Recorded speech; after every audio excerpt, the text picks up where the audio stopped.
tonnerre d'applaudissements.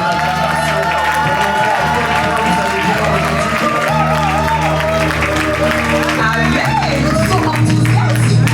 Alors, nous avons une petite surprise. Alors, je rectifie, une grande surprise tout à l'heure. Alors, je ne vous entends pas. C'est une surprise. Amen. Bien aimé, j'espère que vous faites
Le soir dehors, Ryan retrouve ses amis, Dylan et Jézébel.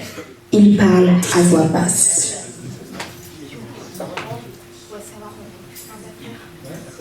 Yo frérot, tu quoi? Ah, tu sais, l'histoire, t'as dit? Non, elle vient de me dire. Ah, l'histoire des drogues et tout. Ouais. Ah ouais, je suis content, mais fais attention. Pas de la que tu me dis de faire attention, c'est pas ça. Frère, c'est écoute. Le jour, si tu veux te faire de l'argent, il faut qu'un dealer, frère. Je te dis. Attention à ce que tu dis. Et puis, moi, je pense que. En fait, ces gars-là de la dernière fois, là, ils ont eu un effet sur cette petite guérison, là. Attention à ce que tu dis. Écoute, moi, je te dis, c'était beaucoup de chance. Cette histoire de Jésus, ça ne marche pas. Laisse tomber. Il n'y a pas de Jésus. Tu l'as déjà vu? Je t'ai juste dit. Hier, bénis-nous. Voilà. Je suis pas pasteur, moi. Tu m'as vu, toi. Waouh. Alléluia. Je t'ai juste dit qu'il y a la police qui rôde. Fais attention. Ce soir, c'est moi. On parle du business, on parle de la police. Mais ils sont droits, c'est pas ça.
Seigneur. Oh, nous acclamons à la croix. Nous acclamons. Acclame.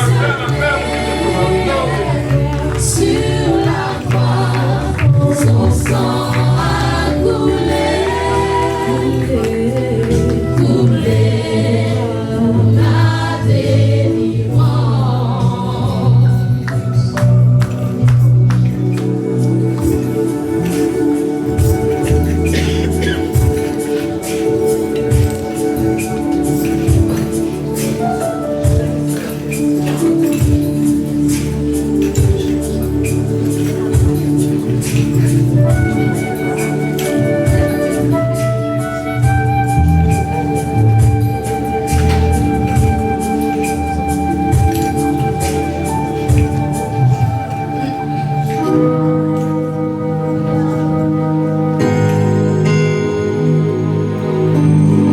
Alléluia, est-ce qu'on peut acclamer le Seigneur?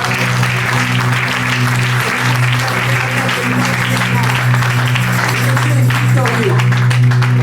Alléluia, alléluia.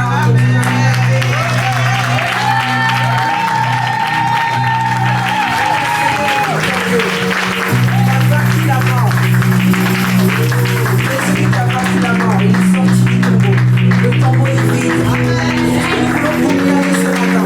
Nous voulons proclamer que Jésus est victorieux. Notre Dieu est puissant. On ne sert pas un Dieu mort, on sert un Dieu vivant. Alléluia, alléluia. Nous voulons chanter ce chant ce matin. Alléluia.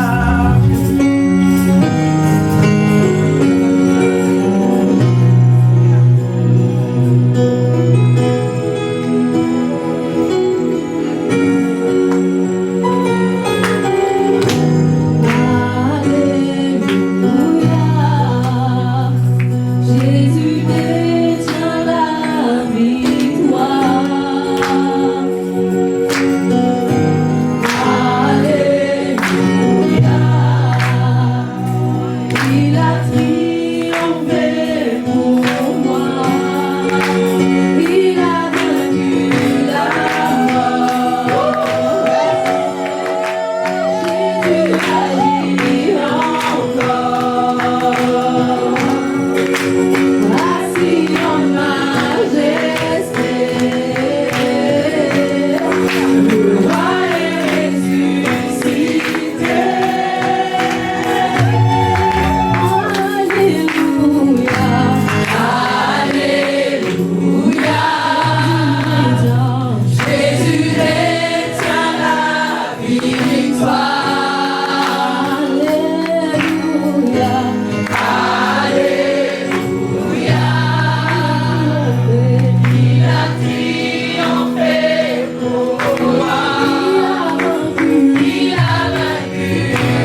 Jésus détient la victoire. Alléluia. Il a triomphé pour moi. Il a vaincu la mort. Jésus agit encore. Assis en majesté. Ce roi est ressuscité.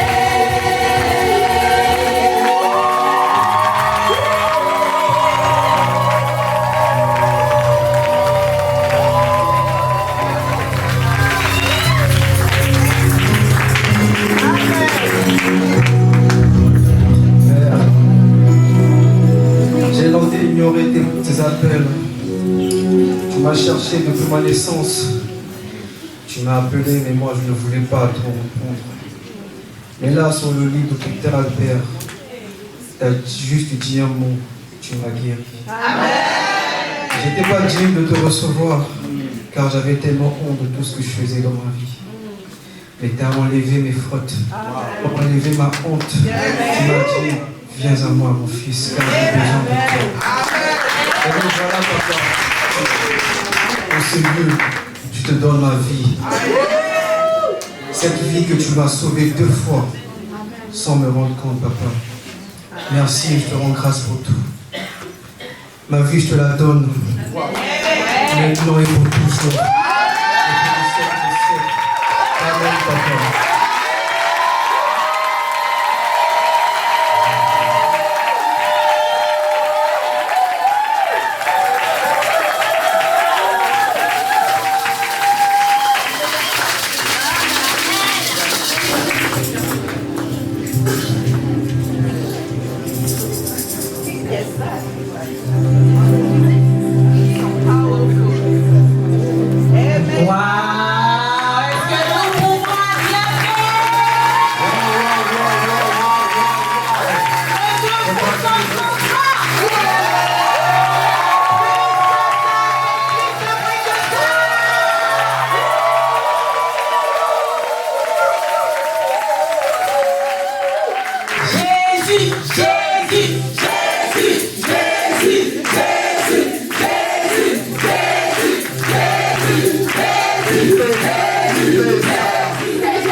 Pour ces instruments.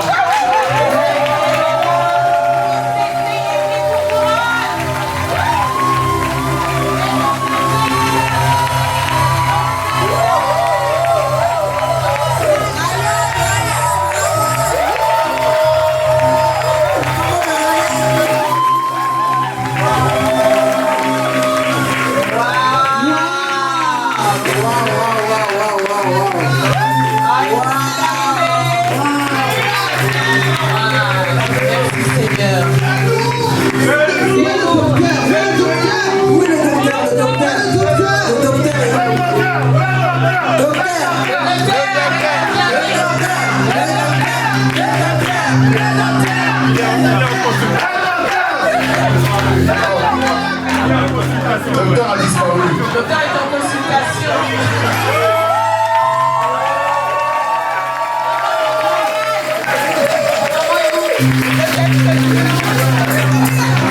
La maman est là. La maman est là. Waouh, merci Seigneur. Merci pour ce culte.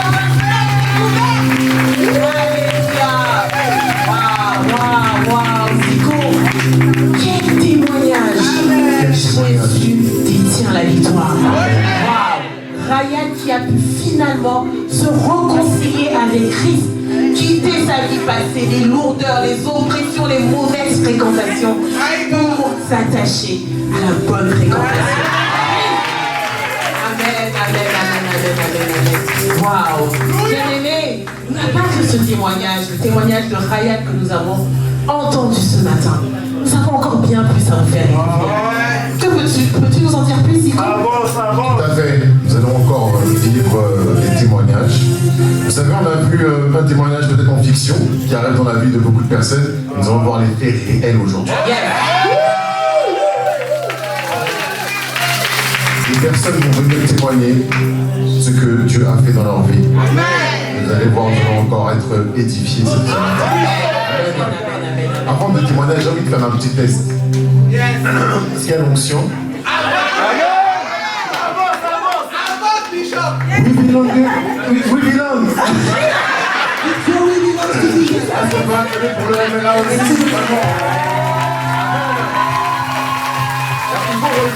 vraiment, c'est un spectacle. On a vraiment des personnes qui vont porter de la gloire de Dieu sur vous. Amen. Je vais vous prendre vos places. Oui, vous pouvez regagner vos places. Effectivement, Zico. Oui, nous allons laisser place.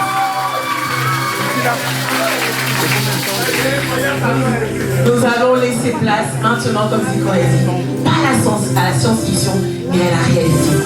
Christ qui guérit, Christ qui fait des miracles, des choses extraordinaires. Et ce matin, je demande toute votre attention pour ces témoignages où on entend parler de la fidélité de Dieu, où on entend parler de la puissance de la guérison, de la puissance de la semence. Amen. Et pour commencer, nous allons accueillir ici notre sœur Tania.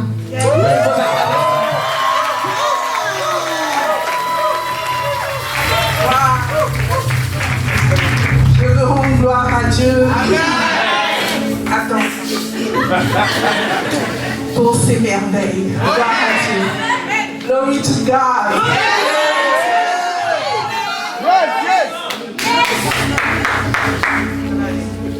Je veux rendre toute la gloire à Dieu pour tout ce qu'il a fait dans ma vie. Il a commencé de faire parce que ce n'est que le début.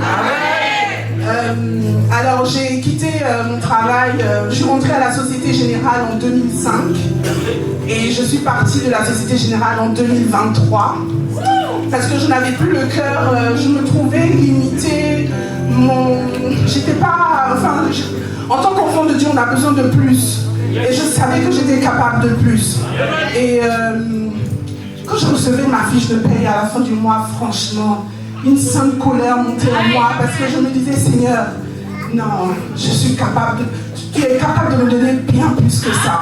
C'est pas possible. Et quand je suis partie de la Société Générale, c'est pour commencer une formation, un master en audit et contrôle de gestion. Je précise que j'ai 3 enfants et que je n'ai pas 20 ans. Et vraiment...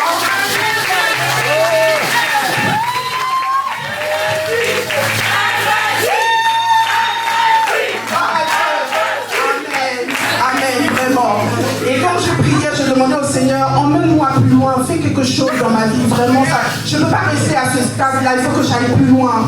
Et un jour, le pasteur Christian Sabokoulou était là, et l'apôtre Yvon aussi disait, allez vous former, élargissez vos connaissances, vos compétences, n'hésitez pas à aller vous former, investissez en vous-même. Et tout ça, ça me parlait, mais j'avais peur d'y aller. Et le pasteur Christian est venu une fois et il a dit, une dame de son église, qui était aussi maman et tout ça, voulait faire une formation qui devait durer 2 ans. Et elle a dit au pasteur, ah pasteur, une formation ça dure 2 ans, c'est long. Le pasteur lui a dit, mais depuis que tu vis là, tu as fait combien de fois 2 ans? 2 ans, ça passe vite. Et ces 2 années-là, je me suis dit, Seigneur, je vais agir, je vais le faire. Par la foi, je vais avancer. Et j'ai commencé cette formation, ça n'a pas été facile parce qu'il fallait gérer la maison, les enfants. J'avais plus de vie, je travaillais du matin au soir. Mais la première année, j'ai fini avec la mention. Quand j'ai commencé la 2e année, l'échéance arrivait. Et je me disais, Seigneur, bon, je suis à Pôle emploi, ça va bientôt finir. J'ai toujours pas commencé mon stage et tout ça et tout ça. Et un jour, le berger m'a appelé, je sais pas, pour un sujet. Et je lui ai exposé. Il m'a demandé comment ça allait. Donc je lui ai expliqué tout ça. Il m'a dit, écoute, Fais confiance au Seigneur. Fais confiance au Seigneur. Même s'il n'ouvre pas la porte du travail, je lui ai dit, berger, je dois avoir un travail avant telle date. Tout est calculé, tout est planifié chez moi. Voilà. Il m'a dit, même si Dieu ne le fait pas, Tania, qu'est-ce qui va se passer? Est-ce que tu vas abandonner le Seigneur? Fais-lui confiance. Quelle que soit la voie dans laquelle il t'emmène, fais-lui confiance. Et je me suis dit, ok, Seigneur, on y va. Quand j'ai commencé à chercher le stage, ça n'allait pas, je ne trouvais pas au bout d'un an et demi. Et un jour, j'étais en cours et j'ai pensé à un frère que je connaissais de longue date. Et il a une entreprise. Et je l'ai appelé, je lui ai dit, écoute, Honoré, je dois faire un stage et tout. Il m'a dit, il n'y a pas de problème, envoie-moi tes papiers, je signe. J'ai tout assuré comme ça. Et il a signé ma convention de stage en 3 minutes. Le stage pour lequel j'ai prié depuis 1 an et demi. Et donc là, on arrivait à la fin de ma 2e année et je disais au Seigneur, bon, le stage va finir, il me faut un travail parce que je dois enchaîner. Bon, je suis propriétaire, j'ai des échéances, j'ai des enfants, voilà, il y a des choses, la banque, elle ne connaît pas ta vie, hein, les prélèvements doivent passer. Voilà, donc j'ai dit, Seigneur, il faut que tu fasses quelque chose, il me faut un travail, mais le travail dans lequel tu dois m'emmener, voilà ce que je demande. Et voilà les compétences que je veux, que les personnes qui vont m'accueillir me forment, me fassent monter en compétences, que je ne sois plus vraiment au stade où j'étais. Et un jour, le dernier jour,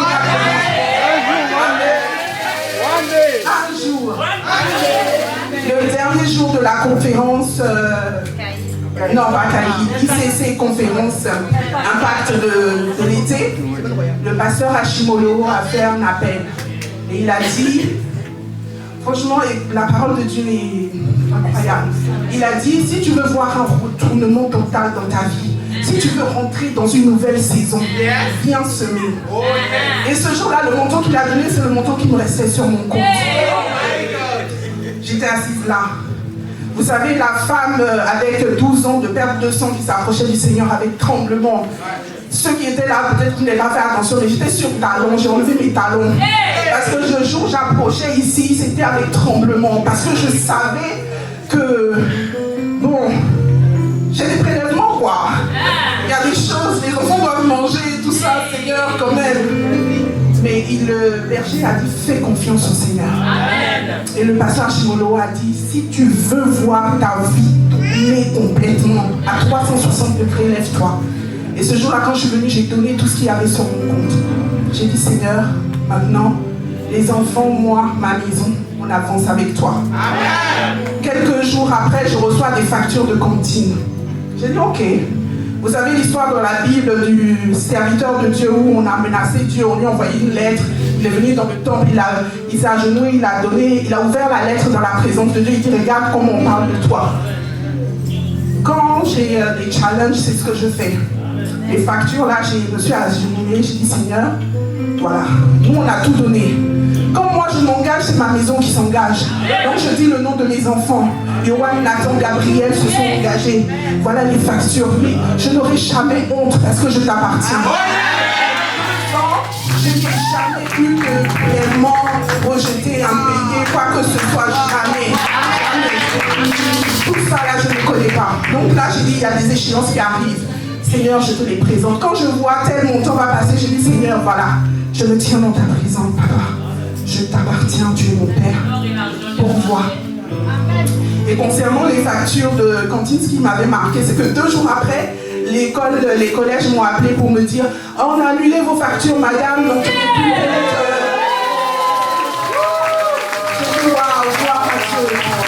Et donc, je cherchais du travail et vous savez, LinkedIn et tout le pataquès, j'ai fait mon CV au moins 350 millions de fois, que des réponses négatives. Et donc, suite à ça, un jour, je me suis assise, j'ai dit, Seigneur, je connais mes qualités, mes compétences, mon CV a du poids, mais pourquoi je ne suis pas prise? Il y a un problème. Et ce jour-là, le Saint-Esprit me pousse à changer mes filtres de recherche. Et sur mon CV, il me dit, remets tout ce que tu sais faire, que tu as déjà fait, avant la Société Générale même, mets tout sur le CV. Moi, j'ai dit, mais les gens ont dit qu'il ne faut pas mettre tout ça. J'ai obéi, j'ai fait. Ils ont menti. Comme quoi, il ne faut pas écouter que les hommes. Il faut écouter les hommes. Ce jour-là, quand j'ai fait mon filtre, j'ai changé le filtre du coup de mes recherches d'emploi et j'ai mis ce CV il y a une offre qui est arrivée dans mes offres, mais qui n'a rien à voir avec tout ce que j'ai l'habitude de recevoir. Et cette offre-là était bien au-delà de mes compétences. Je me suis dit, bon, je ne sais même pas quelle... Enfin, j'ai envoyé mon CV moi-même, je ne sais pas, ça ne devait pas être moi. J'ai envoyé mon CV et avec les autres annonces à laquelle j'ai l'habitude de postuler. Et ce jour-là, bon, j'ai oublié. Et un jour, je reçois un appel, une RH qui me dit, vous avez postulé en tant que responsable de service de département, responsable de pilotage, factoring et tout ça. On veut vous recevoir. On veut faire un entretien de 5 minutes. Je dis ok. Quand j'ai raccroché, j'ai dit mais est-ce qu'elle a lu mon CV? Quand est-ce qu'elle a vu tout ça là chez moi? Après, elle m'a appelé, effectivement, on a fait un entretien de 5 minutes. Elle m'a dit le directeur va vous contacter. Moi, j'ai oublié. Un jour, j'emmène mon fils à l'école, je rentre et je vois son mail qui me dit qu'il veut me recevoir l'après-midi, en fin d'après-midi. Donc, je vous passe les détails. La journée, là, on était en 12 jours de jeûne. Nos derniers 12 jours de jeûne. Donc, je peux vous expliquer ce qui s'est passé cette journée-là.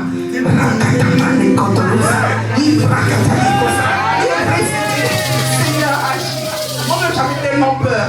J'ai préparé mon entretien en anglais, en français. Je maîtrisais leur entreprise. Je suis allée sur les sites et tout. J'ai pris les chiffres clés, tout ça. Toute ma journée, j'avais entretien à 17h. Quand je suis arrivée à l'entretien, quand j'allais rentrer dans le bâtiment, le premier billet que j'ai posé, j'ai dit Saint-Esprit, maintenant tu prends la place. Maintenant tu prends le pouvoir. Et je suis rentrée dans le bâtiment. Ils étaient 3 à me recevoir, le directeur, manager, crédit manager, le DAF et la directrice du service comptable. Donc les gens plus motivés que moi. 1 heure d'entretien, j'ai parlé 3 minutes. Oui madame, votre CV. Non mais vraiment, j'ai dit mais monsieur, je ne sais pas faire ça. Il m'a dit, vous inquiétez pas, on va vous former. Est-ce que vous avez déjà managé une équipe? Non, je ne sais pas faire. Non mais vous inquiétez pas, ça aussi on va vous apprendre. Le salaire que vous avez demandé, vous avez d'autres entretiens? J'ai dit oui, j'ai d'autres et tout. Eux ils ont dit combien? Moi on vous donne tout ce que vous voulez.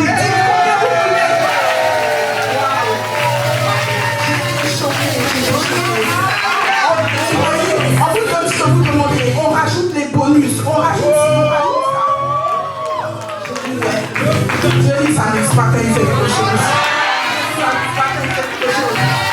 Quand je suis sortie de l'entretien, ils m'ont dit, c'était un lundi, vendredi on reçoit un autre candidat, vous êtes 5, et lundi on vous donne notre réponse. J'ai dit ok, quand je suis sortie de là, j'étais dans le talon, mais il faut voir comment je marchais. Saint-Esprit qui a fait. J'étais choquée. Et donc jeudi, je reçois un appel. Oui, madame Kouyani, c'est la RH, vous avez reçu le directeur en ligne? Je dis non. Elle me dit, ah ben écoutez, c'est pour vous annoncer la bonne nouvelle, on continue avec vous.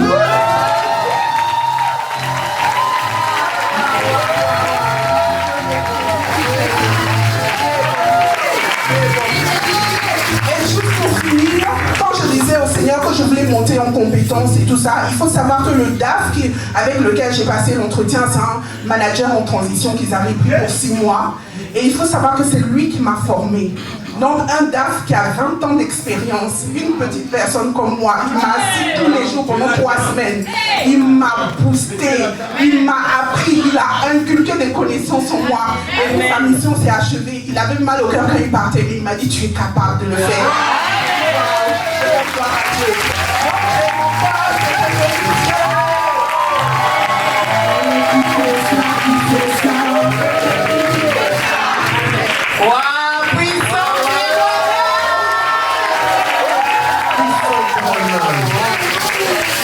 C'est nous en effet. Zico, nous allons passer à notre deuxième témoignage. Alors êtes-vous prêts à être édifiés doublement? Amen. Sans plus tarder, nous allons entendre parler de la fidélité de Dieu. Waouh! Alors Zico, je te laisse introduire le deuxième témoignage. Nous allons appeler notre chère bien-aimée Claudine. Pour l'acclamation pour le Seigneur.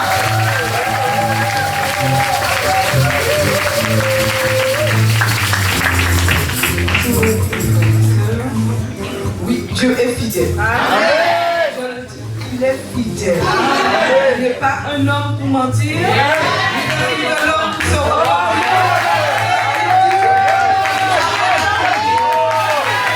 Amen, amen. Je vais vous donner mon témoignage le 4 décembre 2024. Je vais travailler comme tous les jours, je vais vous donner les habitudes de la maison. Je me réveille le matin, je prie avec mon époux Patrick. Il m'emmène mon café au lit. Je me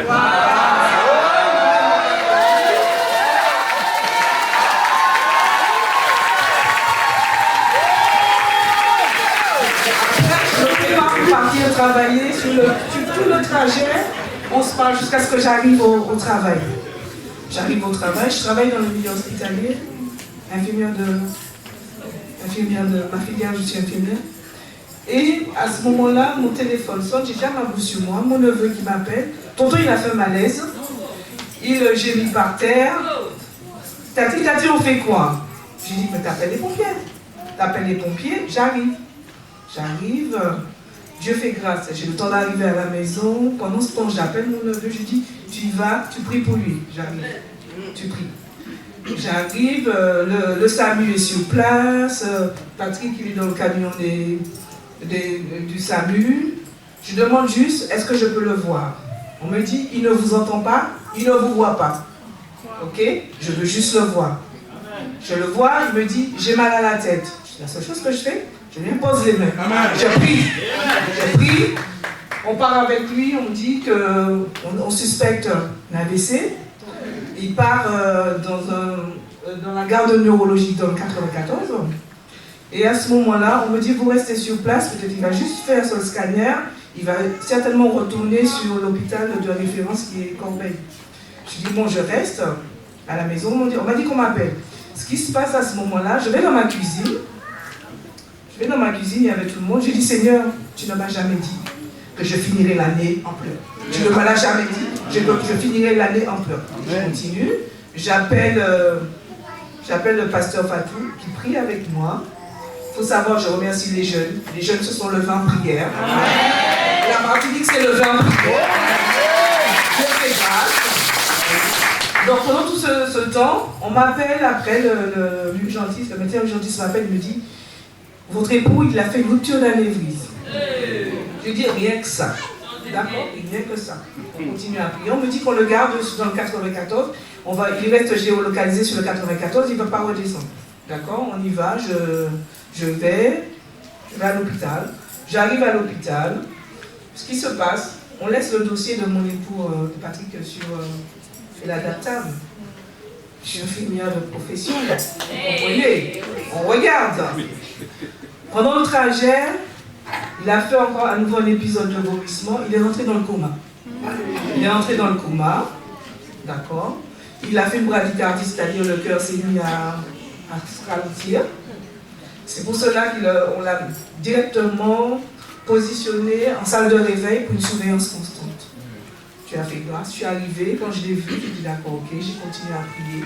Je lui ai donné la Sainte Seine. Tout ce qu'on a entendu là, c'est vrai. Hein? On ne blague pas avec ça. Le sang de Jésus, ça parle. Je lui ai donné la Sainte Seine. Le soir même, on a été colmaté le saignement qu'il avait à la tête.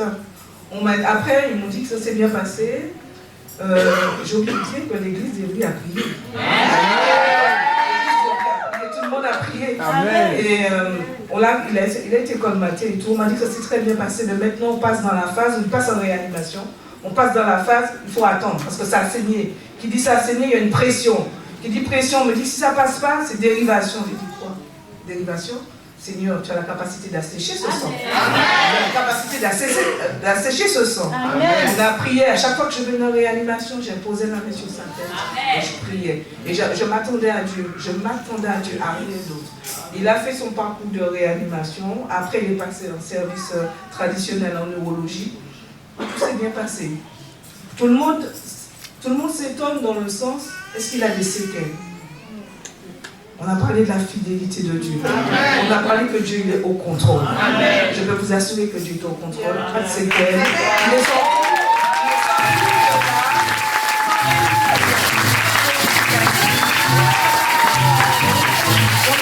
Pendant tout ce temps, il est vrai que moi, pour ceux qui me connaissent, savent qu'à la maison, nous avons la FI, la FIJ. Pendant ce temps, il y a eu la FIJ avant, c'est pour ça que mon neveu était là pu alerter, parce qu'il était la FIJ le mardi. Le jeudi, il y avait la FI. Là, il faut soit je continue, soit j'arrête. Je dis, Seigneur, je fais quoi? Le Seigneur, il a beaucoup d'humour. Hein. Beaucoup d'humour. Je pose une question, il me pose une question. Il me dit, es-tu capable de veiller sur Patrick 24 heures sur 24 heures? Je ne suis pas capable. Es-tu capable de le faire? Je ne suis pas capable. Alors il dit, Seigneur, d'accord, ok, ça veut dire que je m'occupe des personnes de la FI et toi tu t'occupes de la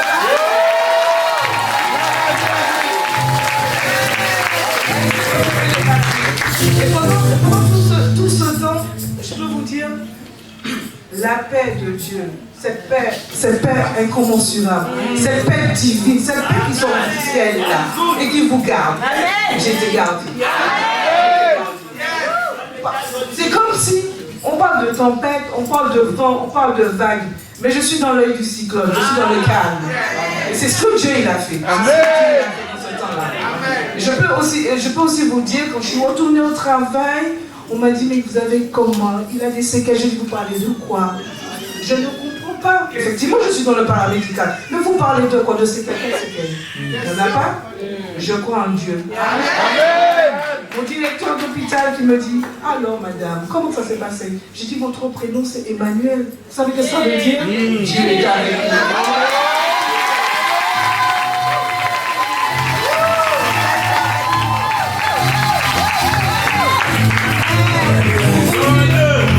Après, ça s'est écoulé, mais quand on vous dit Satan est un menteur.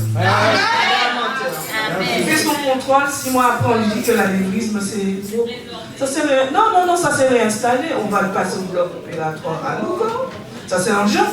Décembre, contrôle juin. On va le repasser au bloc opératoire. Après, quand il va sortir de là, il aura des anticoagulants. On va lui mettre des stents. On a prié. Le berger Arnaud nous a appelés, on a prié, on s'est tenu à la brèche. Dieu a fait. Il a fait son intervention.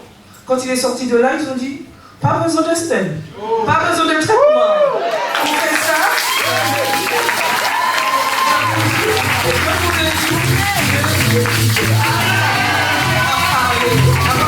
On reste dans l'obéissance. On l'entend. On fait sa volonté. Il fait. Pour finir, je vais vous dire, il ne donne pas la parole, il m'a donné un chant. Je ne sais pas chanter. Mais je vais vous le dire, je vais vous le lire ce chant. Son titre, c'est Quand je prononce ton nom. Tu es ici rempli de grâce au Sauveur avec un cœur de Père, ce qu'il me faut. À ce moment-là, j'avais besoin du Père.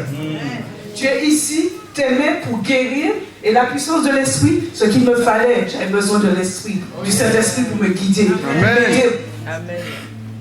Et quand je prononce ton nom, et quand je prononce, toutes les chaînes se brisent. Et je sais que tu peux tout faire, Jésus. Amen. Et là, je restais, je disais, tu es ma force, l'encre de mon âme, tu n'échoues jamais. Jamais. Mon espoir, ma délivrance, Emmanuel lorsque je prononce ton nom. Voilà. Et je peux vous dire que Dieu a fait. Il est là.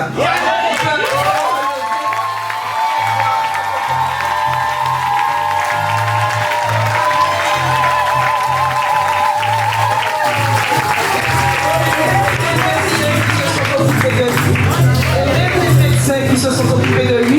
Quand il est sorti de là, on lui a dit, vous n'avez pas de rééducation? Vous n'avez pas de rééducation? Eux-mêmes, ils étaient étonnés de voir ce que Dieu a fait.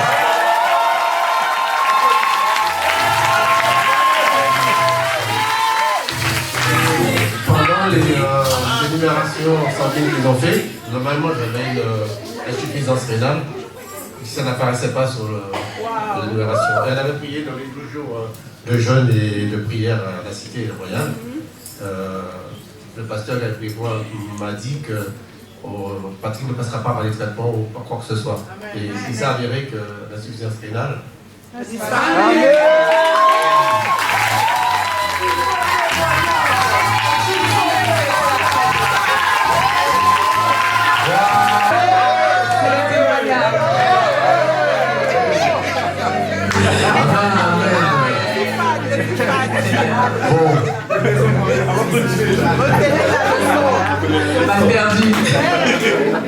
Toujours une occasion pour penser à ce genre de choses.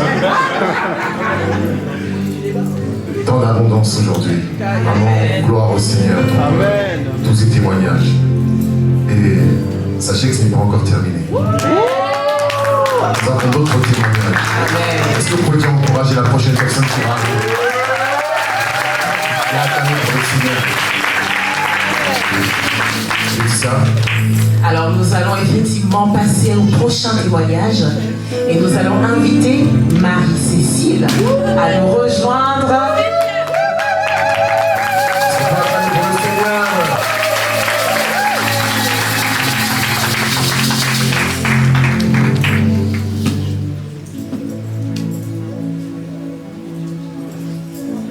Bonjour. Je vais donner mon témoignage à la gloire de Dieu. Amen. En 2019, j'ai eu le Covid, mis la forme que tout le monde était hospitalisé et je suis restée 14 jours sans manger ou boire. La constipation, plus que ça, toute espèce de choses. En ce temps-là, le pasteur faisait exauce des cieux chez lui. Le dernier, j'ai prié. Je ne dormais pas déjà la nuit. J'ai prié. Ce jour-là, j'ai dormi. Je me suis réveillée à 10h du matin. J'ai dit, Seigneur, merci. Après, il y a suivi une infection urinaire. Depuis 2019, je traînais une infection urinaire. J'ai vu 3 médecins. Les 2 premiers, ils m'ont donné l'antibiotique avant. Après, le 3e, quand je l'ai vu, il a dit, mais qu'est-ce qu'ils ont fait? Ils vous ont donné de l'antibiotique sans faire du CBU, mais ça ne va pas. Là, il m'a dit d'aller le faire. J'ai une soeur qui travaille dans les analyses, bref. Elle m'a dit, tu sais, ça continue parce que tu as pris les antibiotiques avant. Depuis 2019, je traînais ça. Je priais, je ne pouvais pas manger. Tout ce que je mangeais, ça me brûlait. J'ai perdu beaucoup de poids. Bon. Et puis, ces jours derniers, ça fait 2 semaines, Dieu m'a guéri. Amen. Je remercie de tout mon cœur. À toi, louange.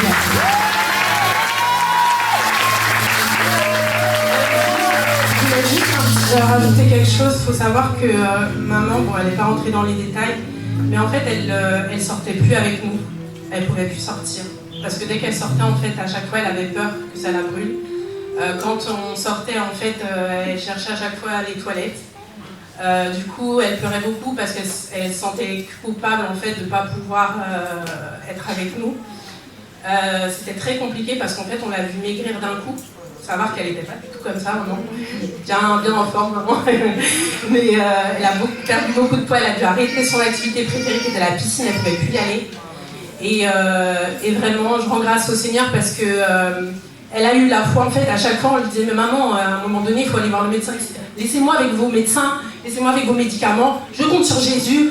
C'est la grâce de Dieu. Dieu va me guérir. Et en fait, depuis 36 ans, elle a arrêté de nous répéter la même chose. Et aujourd'hui, je rends grâce au Seigneur parce qu'elle est là et elle mange, elle a repris de la force.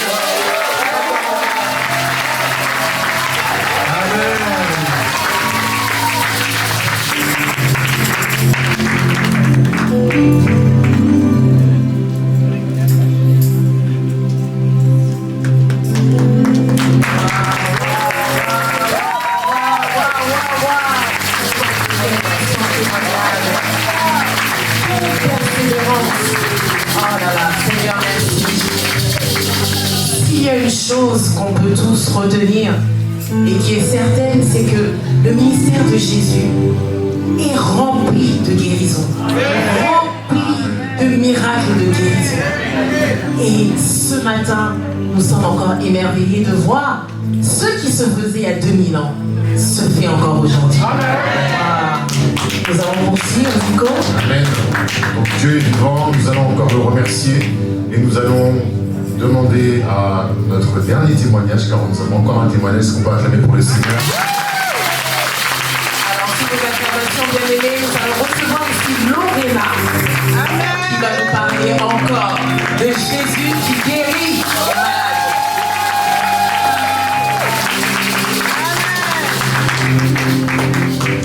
Est-ce qu'on peut acclamer pour le Seigneur encore? Bonjour. J'étais venue au culte, j'avais pas prévu de témoigner. Mais tout à l'heure, en étant derrière, Dieu m'a dit tu m'as fait une promesse. Je t'ai donné un exemple et tu dois témoigner. Tout a commencé le 15 juillet 2024. J'étais à la maison. Le matin, ma soeur m'appelle. Elle me dit Lorena, je viens de faire un rêve sur toi. Je t'ai vu dans un cercueil. Mais le cercueil il était tout petit et tu étais en position fétale. Et quand elle me dit ça, je dis c'est bizarre, je suis une grande personne, comment ça j'étais en position fétale? Et c'était un cercueil comme un cercueil de bébé. Et quand je vois ça, je me dis bon ok, on va prier, on va se mettre en prière. Et bizarrement, quand elle a raccroché, je ne sais pas ce qui s'est passé, mais j'ai eu l'intuition de palper mes seins tout d'un coup. Et j'ai palpé mes seins, les deux seins, et sur le sein droit, je remarque une boule. Je me dis c'est bizarre, hier j'avais pas de boule. Pourquoi tout d'un coup il y a une boule? Et je suis restée tranquille. Tout est... En tout cas, il y avait toutes les idées. Je suis allée sur Google. Vous savez, Google, ça fait tellement peur. Et je me suis rappelée, au fait, dans ma famille, j'ai 2 personnes qui sont déjà mortes du cancer du sein. Et j'ai dit, Seigneur, c'est pas ce que tu m'avais promis. Et je te fais confiance. Je n'ai pas peur. Je sais que tu vas me guérir. Et j'ai décidé de prendre un temps de jeûne de 21 jours. Je dormais par terre, j'ai prié. Et j'avais donné un ultimatum à Dieu. J'avais dit, Seigneur, tu dois me guérir avant mon anniversaire. C'était en 2024, mon anniversaire c'était en septembre. Malgré ça, arrivé en septembre, la boule était toujours là. J'ai dit, Seigneur, je ne te limite pas à ce que mes yeux voient, mais plutôt à tes promesses. Et j'ai continué à prier. Et à partir de là, j'ai commencé à faire des anges. Le premier ange, c'était... il y avait des invités qui étaient venus à la maison. Et on a demandé à mon mari, elle est où Lorena? Il lui dit aux invités, elle est allée à l'hôpital faire une biopsie. Et moi, dans le rêve, j'étais dans la chambre, je l'appelle, je dis, mais tu peux pas dire ça. Quelle biopsie je suis allée faire? Je ne peux pas faire de biopsie parce que je ne suis pas malade. Amen. Et je lui ai dit, ici, on te demande, je suis où? Tu ne dis rien. Ne dis rien, il n'y a pas de biopsie à faire ici, tout est normal. Ça, c'était le premier rêve. Les mois passent, la boule était toujours là, je priais, j'ai persévéré. Je fais encore un autre songe où c'était maintenant ma mère. Je vois ma mère, je l'accompagne à l'hôpital, on lui faisait des mammographies. Et en sortant de là-bas, on lui dit que non, madame, et tout, vous avez rien, on n'a rien vu, en tout cas, il n'y a pas de boule, il n'y a rien. Je dis, ok Seigneur, j'attache ce rêve à moi. Je sais que ce n'est pas de ma mère qu'il s'agit, c'est de moi qu'il s'agit. Et j'ai continué à prier, Et le troisième rêve, j'ai rêvé que j'étais partie à l'hôpital et on m'a dit, mais madame, vous n'avez rien.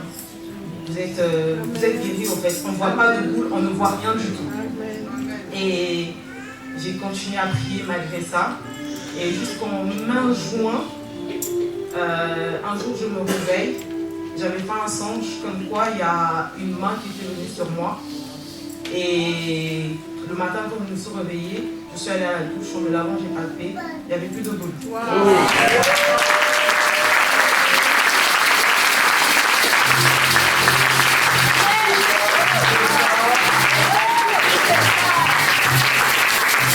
Et je tenais juste à préciser un truc. En 2014, j'étais encore dans mon pays. J'avais fait un songe. Déjà, j'avais mal au sein. En 2014, j'avais des douleurs au sein. Et c'est à cette période-là qu'on venait de découvrir le cancer du sein dans ma famille. Et on paniquait un peu tous. On m'a emmené à l'hôpital. J'avais fait plein d'examens, mais ils n'avaient rien vu. Et un soir, je dormais, j'avais très très mal, mais j'avais fait un songe. Ça paraîtrait vraiment réel. Et dans ce songe, Dieu m'avait dit, tu vas aller à l'hôpital, tu vas faire des examens et tu ne dis à personne. C'est entre toi et moi, fais-moi confiance, tu dis à personne. Et j'étais encore étudiante, j'avais pas d'argent.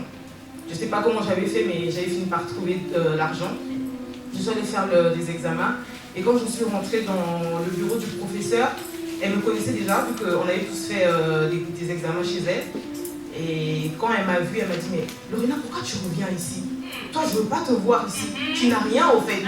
Tu n'as rien. Pas. Elle m'a vraiment chassée. Et quand je suis revenue à la maison, j'ai prié et Dieu m'a dit, c'est parce que tu m'as obéi. Tu as obéi à ce que je t'avais dit, que je t'ai guéri. Et quand j'avais remarqué cette boule-là, un jour j'ai pris rendez-vous chez le médecin. Je suis arrivée dans le bureau du médecin et je voulais exposer le problème au médecin parce que ça durait quand même. Je voulais dire au médecin, oui, j'ai une boule et tout. Je me suis rappelée de ce rêve-là. Et j'ai dit, Dieu m'avait déjà guéri dans le passé. Je sais qu'il va encore me guérir aujourd'hui. Je ne dis rien à personne. Donc, je crois que c'est grâce à mon obéissance aussi que la main de Dieu a vraiment été sur moi.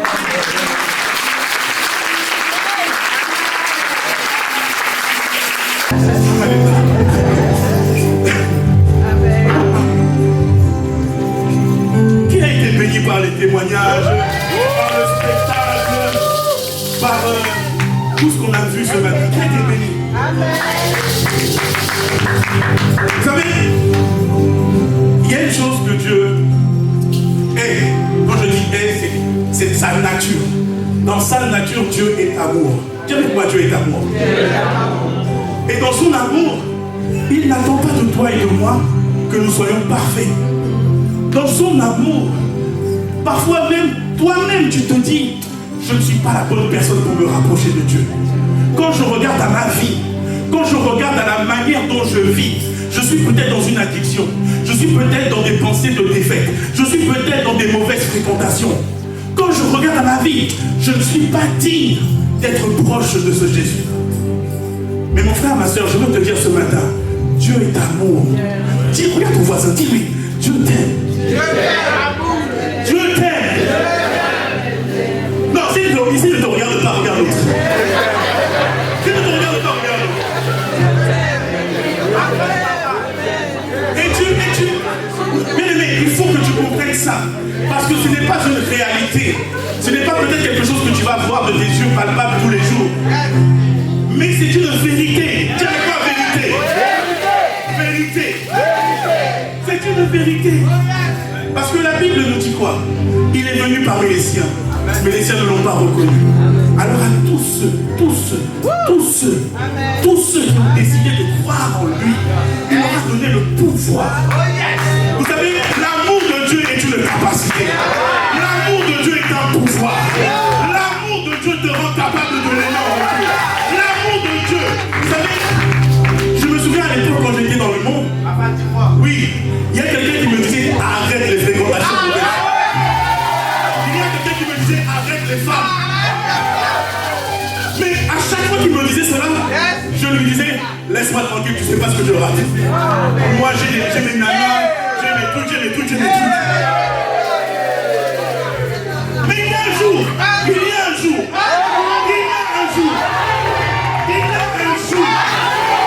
ce jour-là, j'étais allongé sur un lit d'hôpital. La vie de Ryan, c'était ma vie. J'étais allongé sur un lit d'hôpital. La mâchoire brisée en 6. Et le Seigneur est venu me visiter. Et il a dit je t'aime. Je ne savais pas que ce simple mot, cette simple déclaration allait changer ta vie. Regarde tes voisins. Dis-lui que je t'aime. Non, il parle comme ça. Il parle comme cette nouvelle. Tu l'aimes.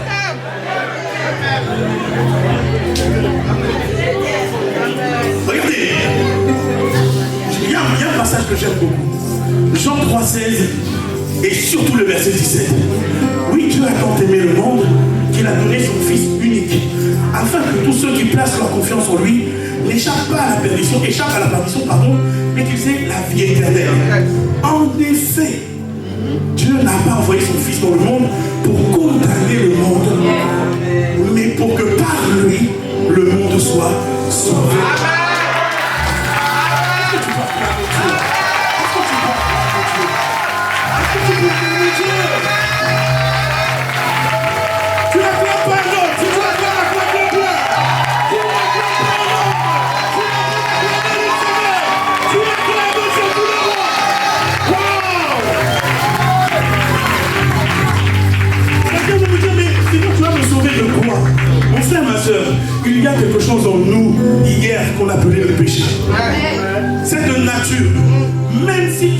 de faire le bien, elle te pousse à faire le mal.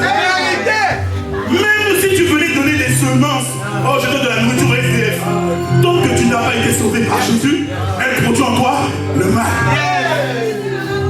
Regardez, dans le Luc 15, il fait mention de l'histoire du fils prodigue.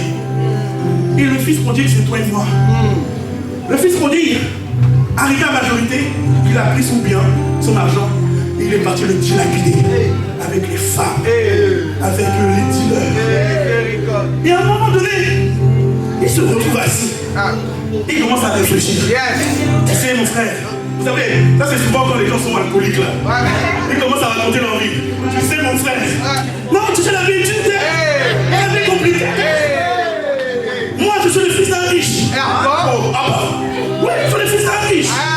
Et alors? Et tu sais même que dans cette maison-là, les gens qui sont méchants, ils mangent bien.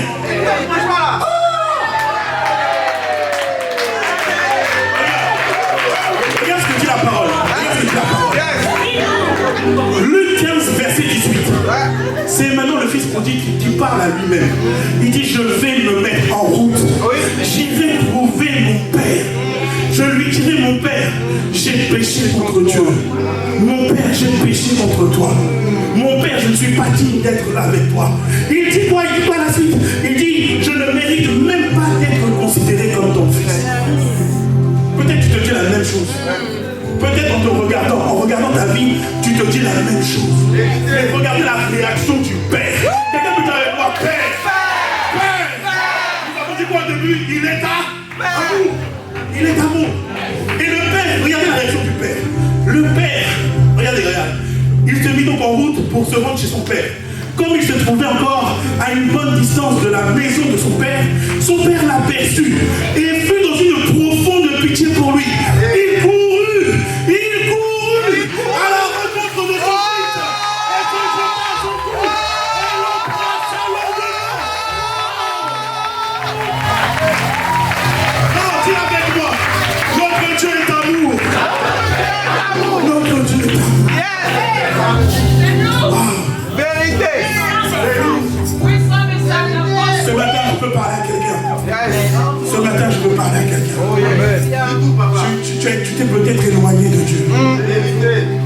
La circonstance par laquelle tu as traversé cette année 2025 t'a peut-être éloigné du Seigneur. Peut-être même tu n'as jamais rencontré le Seigneur. Tu entends parler de lui. Tu entends parler de ses exploits. Mais tu te dis à toi aussi dans ton cœur, à quand ma situation sera-t-elle réglée? Quand est-ce que je serai sauvé? Quand est-ce que je serai guéri? Bien-aimé, le temps c'est aujourd'hui. Le temps c'est aujourd'hui. Le temps c'est aujourd'hui. Le temps c'est aujourd'hui. Alors, vous voyez, la religion vous dira, quand il s'agit de revenir à Dieu, faites une courbette par-ci. Faites un sacrifice par-là. Faites telle ou telle chose. Mais ici, nous avons vu que Dieu est un père. Et que ce père-là a couru vers son fils. C'est-à-dire, en fait, il a rendu son accessibilité facile. Amen. Et c'est tellement facile que Romains 10 au verset 9 va nous dire ceci. Si tu confesses de ta bouche le Seigneur Jésus, et si tu crois dans ton cœur que Dieu l'a ressuscité des morts, tu seras sauvé. Alors je veux t'inviter, mon frère, ma soeur. Je veux t'inviter. Je sais que tu as déjà entendu parler de ce Jésus. Peut-être hier tu avais endurci ton cœur. Tu te disais non, je ne veux pas. Mais aujourd'hui est le jour J. Demain ne t'appartient pas. Il est temps pour toi et pour moi de nous attacher définitivement à Jésus. Amen.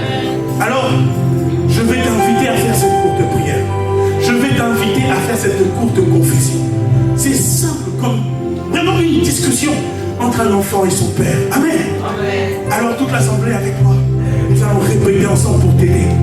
Inclinons nos têtes. Seigneur Jésus, je te demande pardon pour mes péchés. Je reconnais que je m'étais éloigné de toi. Alors Seigneur Jésus, ce matin, j'ai entendu ta voix. Je reconnais que tu es mort pour moi et que tu es ressuscité. Voici, prends ma vie, change-la, transforme-la, faisons ce que tu veux. Au nom de Jésus. Amen. Alors, je vais te demander un deuxième effort. Tu es là et c'est la première fois que tu as fait cette prière de tout ton cœur et de manière sincère et honnête. Je veux te demander juste un deuxième effort là où tu es. Si c'est ton cas, lève la main tout simplement là où tu te trouves.